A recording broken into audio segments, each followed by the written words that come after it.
Estou fazendo esse vídeo para poder tirar as 5 maiores dúvidas sobre o steel framing.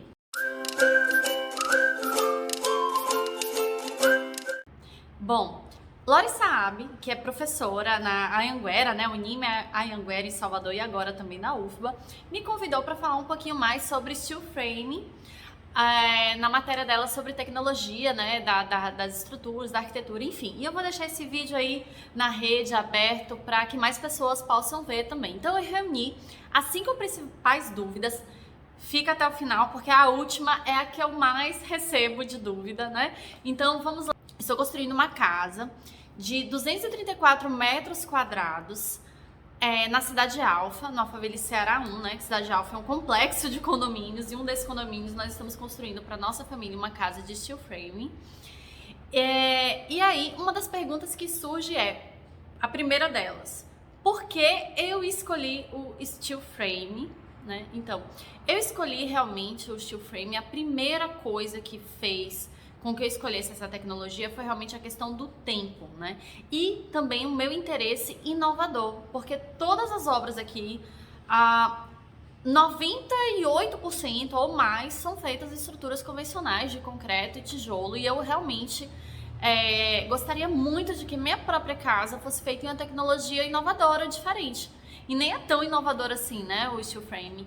Então, eu realmente tinha essa vontade. Então, o sonho do arquiteto construir a própria casa, o sonho de construir uma tecnologia diferente. Então, eram vários sonhos em um e era viável, né? Então, depois eu vou falar sobre isso.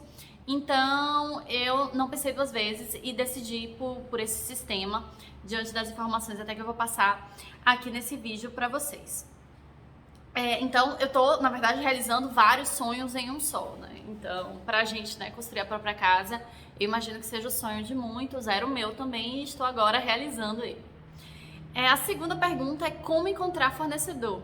E aí eu tenho uma história para contar, porque não foi eu que encontrei o fornecedor, foi o fornecedor que me encontrou, né? Então, meu escritório fica sediado no Eusébio, Ceará, próximo a esses condomínios, né? Eusébio é uma região metropolitana de Fortaleza.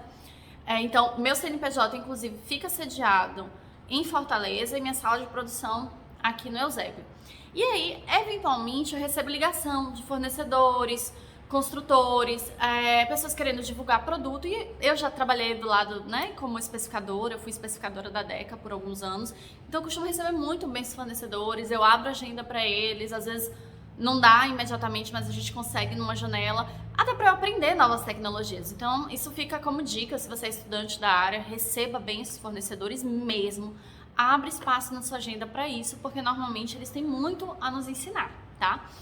Então, eu costumo abrir, olha, eu tenho uma tecnologia aqui, eu quero apresentar meu produto, então, vamos, marquei. Então, o Joel, que é da Guaiamum Construções, veio aqui e disse, ó, um senhor já, né, o Joel, me apresentou bastante conhecimento, falou que morou nos Estados Unidos por um tempo, que trabalhou no Sul, ele é do Sul. E aí, ele estava aqui no mercado do Ceará, se casou com uma cearense, estava morando aqui, mas ainda não tinha tido a oportunidade de mostrar o sistema que ele tanto conhecia e que ele sabia muito bem trabalhar, né? Então eu comecei a fazer algumas perguntas, até porque eu estudei esse sistema na minha pós-graduação, que foi em construções sustentáveis. Então eu sabia sobre as vantagens relacionadas à sustentabilidade do sistema, né? É um sistema muito mais inteligente em relação aos entulhos, em relação aos resíduos, né, entulhos, resíduos e a própria extração da matéria, ela é totalmente reciclável. Então eu tinha realmente esse conhecimento desse sistema estrutural. Então eu comecei a fazer algumas perguntas para ele, se ele entendia, e as respostas foram realmente me agradando. E aí ele falou, não, eu só preciso colocar minha primeira casa aqui, porque quando eu colocar minha primeira, as outras virão. E aí eu falei assim, olha, talvez tenha um cliente que tope isso daí. Aí eu fiquei com aquilo na cabeça, né? Falei assim, vamos fazer um orçamento de uma casa que tem um cliente que talvez aceite e goste do serviço. Isso nos bastidores era a minha família, né? Então eu não costumo fazer experiências com os meus clientes. Inclusive, até hoje, gente, eu nunca fiz uma bancada de porcelanato porque eu não confio. Então, eu não vou fazer isso com um cliente meu se eu nunca vi fazer, se eu não tenho conhecimento no longo prazo do material. Então, eu não fiz para um cliente meu. Então, eu só faço realmente aquilo que eu tenho absoluta segurança. Então, no caso específico da gente, eu me senti confortável de testar, porque era comigo, era meu marido, a gente, né, se resolvia tecnicamente. Eu tinha segurança na técnica. Só que ele nunca tinha feito nenhuma casa aqui pra gente ver. Então ele me passou foto, me passou vídeo de tudo que ele tinha e eu entrei na onda e confiei. Então, neste caso, foi o fornecedor que me achou, então dei a ele o projeto para ele orçar, né? E aí, inclusive, eu já tinha um outro projeto estrutural pronto, convencional. Então eu já tinha pago, né, já tinha contratado um projetista para fazer o cálculo estrutural da casa. Esse projeto já estava em minhas mãos. Então até isso era algo a se considerar também. Aí depois a gente fala sobre os custos. Guarda aí que vai ser a última dúvida. Então, a terceira dúvida, talvez vocês saibam, né? Quem é estudante de arquitetura sabe, mas como esse vídeo vai ficar aberto aí no YouTube ao grande público, então eu senti na necessidade de falar, né? O que é o steel frame? Então, vou falar numa linguagem bem simples, bem acessível, né? Na verdade, ela é uma estrutura em aço, né? Então, ela é feita em perfis de aço e ela funciona muito semelhante ao drywall, né? Então, ela vem com perfis de aço e fechamento em chapas de gesso. Antigamente, as chapas externas o fechamento externo era feito em chapas cimentícias. Inclusive, eu acompanhei há muitos anos atrás, durante um trabalho de faculdade, a obra do Salvador Shopping. Então, tem aqui um lugar que foi todo o fechamento no steel frame. Então, tinha uma estrutura base em concreto pré-moldado e todos os fechamentos eram em drywall e steel frame. Então eu já até tinha visto a técnica, né, no ambiente comercial. Essa estrutura é essa, então ela é baseada em perfis verticais, perfis horizontais, que tem esses fechamentos. Então tem as aberturas nas peças para passar as redes hidrossanitárias, as redes elétricas, o que eu acho também extremamente vantajoso, não ter aquele quebra-quebra do tijolo. Quando a gente fala em vantagens e desvantagens do sistema, que eu vou abordar agora, né, que eu tô falando sobre o sistema, então ele acaba também sendo essa vantagem. Então, assim, eu listei aqui, vou falar algumas. Ele é adaptável ao projeto arquitetônico, mínimo de desperdício possível em relação, principalmente às convencionais. Praticamente a gente não tem entulho, né? É um produto 100% reciclável. Ela é desmontável também. Então, se eu quiser me mudar, eu cago as peças todas lá e eu tenho as peças que eu posso levar elas para outro local. Então, ela é toda desmontável, né? Em comparação às redes convencionais, se ela tiver lã de vidro, lã de PET internamente, a gente pode ter um conforto termoacústico muito maior do que as convencionais. A construção é a metade do tempo mesmo, então 50% do tempo dela fica em pé, e eu pude ver essa velocidade com os meus olhos, né, porque realmente em relação às outras está muito rápido. Ela é regulamentada, né, tem NBR, pela ABNT toda documentada certinha. Eu acredito também que ela é mais leve para os trabalhadores, sabe? Então, por ser uma construção chamada de seca, né, ela não usa aquele concreto, argamassa. Então, todos os perfis são mais leves. Então, eu consigo carregar um perfil, eu consigo carregar uma chapa, né? São elementos mais leves. Então, eu acredito que é um trabalho menos penoso para a mão de obra humana, né? Para mão de obra, não toda humana. Mas ela, assim, não fica aquela obra é uma obra limpa mesmo, de verdade. Você chega lá, dá pra ir visitar a obra de rasteira, dá pra levar minha família lá na obra tranquilamente, porque é uma obra muito limpa mesmo. E a última, super importante vantagem pra gente aqui, é que ela é financiável pela Caixa. Acho que sem o financiamento a gente não ia conseguir construir essa casa, que é nosso sonho, financiado, né, gente? E aí nem tudo são flores. Quais são as desvantagens desse sistema, certo? Uma que eu achei grande, principalmente por nunca ter visto, né, nenhuma obra desse construtor específico, né? Joel, beijo pra você. O aporte inicial que você tem que dar para a compra do aço. Então é um valor muito alto que a gente precisou dar, a ordem aí de mais de 100 mil reais que a gente precisou alocar de uma vez só para poder comprar o aço, porque ele vinha todo de vez pra cá, né? Porque você pega e monta, então as peças precisam estar aqui. E aí, você não tem nada e você já gastou praticamente grande parte do valor da estrutura para isso. Então, eu acredito que essa é sim uma desvantagem, porque eu acho que na convencional você compra o milheiro do tijolo, você vê ele sendo usado, compra mais outro, então o cimento, saco de cimento, você vai adquirindo e vai vendo ali, e os aportes são feitos de maneira mais suave. A outra coisa que eu acho desvantagem aqui é que a fábrica fica muito distante, então a gente só conseguiu aço mesmo lá no sul. Tem uma fábrica na Bahia também, tem um fornecedor aqui que está com preço melhor pro aço, mas de qualquer forma ele vende muito longe, então tem a pegada de carbono, né, porque tem um frete, essa distância do caminhão para vir até aqui. E a outra desvantagem é a mão de obra especializada. Então eu sabia que o construtor iria treinar a mão de obra na minha obra, né, então dentro dessa obra, a mão de obra, a equipe está sendo treinada. O prazo, que poderia ser era ainda mais rápido, né? Ou seja, toda a parte de fundação, paredes, estrutura e cobertura em 90 dias, aí a gente está fazendo um pouco maior. Então esse prazo já está um pouco extrapolado, até por conta desse treinamento da mão de obra e por conta da quantidade de chuva que a gente teve aqui no último mês. Foi um mês inteiro de muita chuva. Inclusive a piscina tá fazendo sol essa semana e o buraco da piscina, né, que a gente cavou para pegar a terra para fazer a parte do nivelamento do terreno.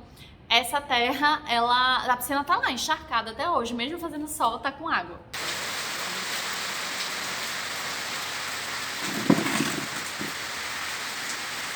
Eu acredito que são as principais desvantagens, pelo menos que eu identifiquei até o momento. Minha quarta dúvida, né, o que eu já falei, e a quarta dúvida que eu recebo muito dos colegas é quais tipos de alterações eu tive que fazer em meu projeto. Então, eu digo que nenhuma. Eu peguei o projeto arquitetônico tal qual ele estava, entreguei a Guaiamun Construções, né, ao Joel, que é quem está tocando, que é o construtor responsável que está tocando a minha obra, e ele foi e tocou esse projeto. Então eu tive que, né, tivemos dentro desse acordo a remuneração e um novo projeto estrutural, e esse projeto foi feito todo, né, com as peças, quais seriam as peças que iriam receber mais ou menos cargas, as do primeiro pavimento, as do segundo pavimento. Então vou colocar aqui uma ilustração desse projeto, mas cada parede tem uma página, tem uma especificação sobre o que é. Então é um livro, né? A casa tem praticamente um livro mostrando cada abertura, cada perfil, bem direitinho como ela é. E aí ela é toda a estrutura de steel frame, ela é toda estrutural. Então você tem as linhas e você tem as vigotas, né? Cada perfil faz seu papel numa carga distribuída por toda a estrutura. Então tem um vídeo que eu gravei lá, eu vou mostrar pra vocês, e sobre o fechamento também. Aqui que tá bom de comparar a estrutura convencional com a carga pontual, que são os pilares, e aqui a nossa estrutura com a carga distribuída, que é justamente cada perfil por si só é um pilar de sustentação, né? E aí a gente faz o contraventamento, todos por esses perfis aqui e por esses reforços também para a parede não ficar instável. Então é mais ou menos assim que funciona. Joel, depois dessa chapa vem o que agora? Essa é a chapa RU que a gente está colocando antes da Glasrock X. A Glasrock X é uma placa com membrana, na composição dela tem fibra de vidro. Então ela pode molhar. Ela pode molhar. E substitui a placa cimentícia de antigamente, né? Exatamente. E a placa cimentícia dava muita patologia de trinca, essa aqui não dá. Entendeu? Essa aqui você faz o tratamento de junta dela e coloca um vez outra, aí fica aí pra sempre. E aí, quinta e última dúvida, né? Quinta e última dúvida que eu mais recebo. Na verdade, essa é a número 1 do que eu mais recebo, é em relação a custos, né? Quanto custou? Então, o que eu posso dizer em relação a isso é que não havia diferença orçamentária. O que estava destinado no meu orçamento principal na estrutura convencional foi a mesma coisa para eu fazer na estrutura de steel frame para mim naquele momento. Então, foi orçada ali toda a estrutura convencional e fizemos um orçamento também. Não foi extremamente detalhado, porque ainda não estava com o projeto de interiores pronto, como ainda não estou, mas eu estava com o projeto já avançado e a gente fez esse orçamento por partes baseado nos preços praticados localmente e assim não tinha grandes diferenças. Então ficava dentro realmente do nosso orçamento. E o que o Joel tá me entregando dentro do pacote do Steel Frame, que é o Radier, que não é, então daí a gente já economiza material em tempo também, porque não faz aquela fundação para cada pilar, a sapata, né? A gente faz algumas sapatas corridas e faz um radier mesmo plano, onde essa estrutura, que é muito mais leve que a convencional, ela fica acomodada. Então, e daí vem, dentro da estrutura, vem toda a parte da ornamentos, e a cobertura e laje, ela é feita em steel deck com a telha. Então a gente tem toda a parte da estrutura, a gente tem telhas que cobrem. Em cima dessas telhas vem uma camada de isopor, depois uma camada de uma malha de aço, e em cima um farofão de concreto que a gente chama, né? Uma camada de concreto que já serve como um contrapiso ou como essa cobertura, né? da estrutura. Então a gente tem esse trabalho que depois vem com uma impermeabilização, e aí eu posso colocar meu telhado verde se eu conseguir. Eu não sei se a gente vai conseguir no momento, mas posso colocar a parte técnica de energia solar, as placas fotovoltaicas. Então tá tudo planejado, né? A expectativa é que a gente alcance o desejado. Acho que eu já falei muito, era para ser um vídeo um pouco mais curto ainda do que isso. Espero que vocês tenham gostado. Vocês me acham no Instagram, né? @JoanaRezende com Z. Então podem ir lá bater papo, podem ir lá acompanhar os outros projetos locais. Eu sou muito ativa nas redes sociais. A minha principal fonte de fortalecimento profissional, eu uso muito Instagram. Além disso, né, vocês vão ver esse vídeo no YouTube, que é mais fraquinho, mas vale a pena, que eventualmente estou colocando novidades sobre a obra, vídeos e tudo mais. E eu tenho um canal específico para profissionais, que é o @curso Arquitetura em Detalhes, pois eu tenho um curso online que fala sobre a parte de... é um projeto de reforma, que inclusive Lorena sabe, foi minha parceira, né, nesse projeto, e eu abro ele, explico todo e fui melhorando depois, com o tempo, a parte comercial, né, de captação, falo sobre modelo de proposta. Então tá tudo lá, tudo aberto. E fora isso, o próprio Instagram tem bastante conteúdo gratuito, de live, enfim. Então, me achem, vamos trocar. Se ficou alguma dúvida, vem perguntar, imagino que tenha. Então, vamos trocar figurinhas. Eu gosto muito de conversar com meus colegas da área. Gosto muito de falar sobre arquitetura e bater papo e tirar dúvidas sobre isso. Eu cresço e aprendo todas as vezes. Então, é isso. Beijo grande e qualquer coisa, interage aqui comigo. Coloque seus comentários, suas dúvidas, que eu vou ter o maior prazer em responder todas.